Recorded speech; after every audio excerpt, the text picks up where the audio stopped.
क्या वाकई 10 में से 8 लोगों की नाक की हड्डी टेढ़ी होती है? क्या आपकी नाक की हड्डी टेढ़ी हो सकती है? और अगर है तो क्या इसका इलाज ज़रूरी है? आइए इन सब सवालों के जवाब जानें। नमस्कार, मैं डॉक्टर राजीव भाटिया, दिल्ली में कार्यरत ईएनटी सर्जन हूँ। आज का विषय है नाक की हड्डी का टेढ़ा होना, जिसे कई लोग नाक की हड्डी का बढ़ना भी कहते हैं। डॉक्टरी भाषा में इसे डेविएटेड नेजल सेप्टम या डीएनएस कहा जाता है। नाक की हड्डी को मेडिकल भाषा में नेजल सेप्टम कहते हैं। नेजल मतलब नाक का और सेप्टम मतलब पार्टीशन। ये पार्टीशन हमारी नाक के दोनों छेदों को अलग करता है और इसके टेढ़ा होने को कहा जाता है डेविएटेड नेजल सेप्टम। इस पार्टीशन के आगे का हिस्सा कार्टिलेज या नरम हड्डी से बना होता है और पीछे का हिस्सा बोन या सख्त हड्डी का होता है।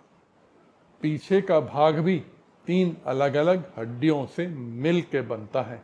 ऐसा बहुत ही कम होता है कि ये सभी हिस्से बिल्कुल बीचों बीच एक सीधी दीवार की तरह मिलें। अमेरिका के ईएनटी सर्जन्स की एकेडमी के मुताबिक 80% लोगों का सेप्टम कुछ हद तक टेढ़ा होता ही है। या तो ये टेढ़ापन पैदाइशी होता है या फिर नाक पर चोट लगने के कारण होता है। और ये ज़रूरी नहीं कि मामूली टेढ़ापन आपको कोई तकलीफ दे।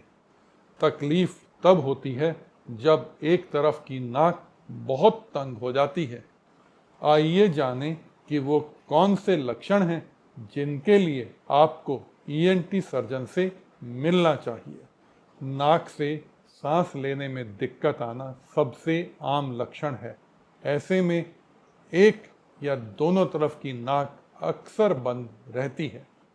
दोनों तरफ इसलिए क्योंकि कई केसेस में एस शेप का डीएनएस होने के कारण नाक का छेद एक तरफ सामने से और दूसरी तरफ पीछे से बंद हो जाता है। मुंह से सांस लेना, इससे मरीज का मुंह सूखता है और रात में बार बार उठ के पानी पीना पड़ता है। खर्राटे आना या सोते समय सांस की आवाज़ आना, जल्दी जल्दी जुकाम लगना, बार बार साइनस का इन्फेक्शन होना जिससे सिर दर्द भी हो सकता है। नाक से बार बार खून आना, सूंघने की शक्ति कम हो सकती है। साथ ही नाक बाहर से भी टेढ़ी दिख सकती है। चेहरे पर दर्द भी हो सकता है। आइए अब जांच और इलाज के बारे में थोड़ी सी चर्चा करें और ये भी जानें कि ज़रूरत होने पर भी ऑपरेशन न कराने के क्या नतीजे हो सकते हैं। वीडियो पसंद आ रहा हो तो प्लीज़ इसे लाइक ज़रूर करें।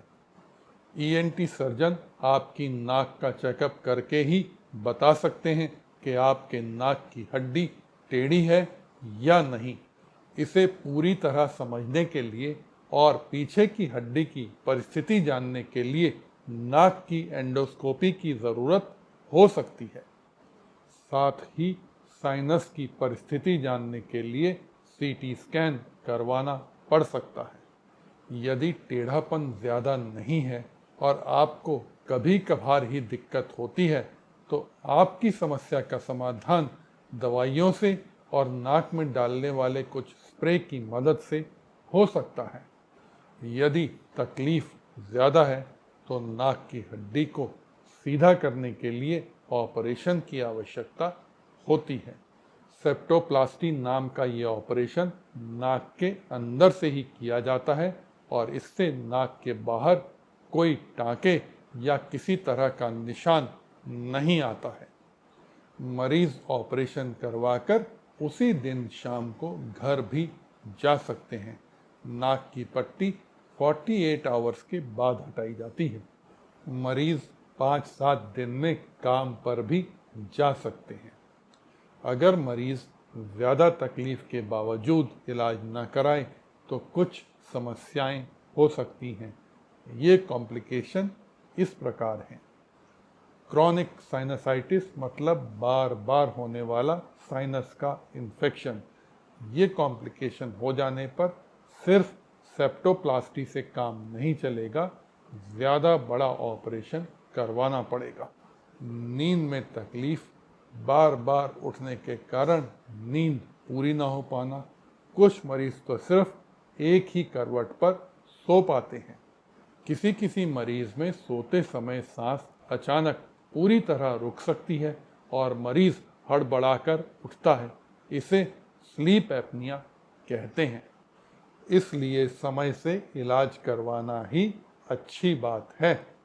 ऐसे ही अन्य वीडियोस देखने के लिए चैनल को सब्सक्राइब करके बेल आइकॉन ज़रूर दबाएं। धन्यवाद।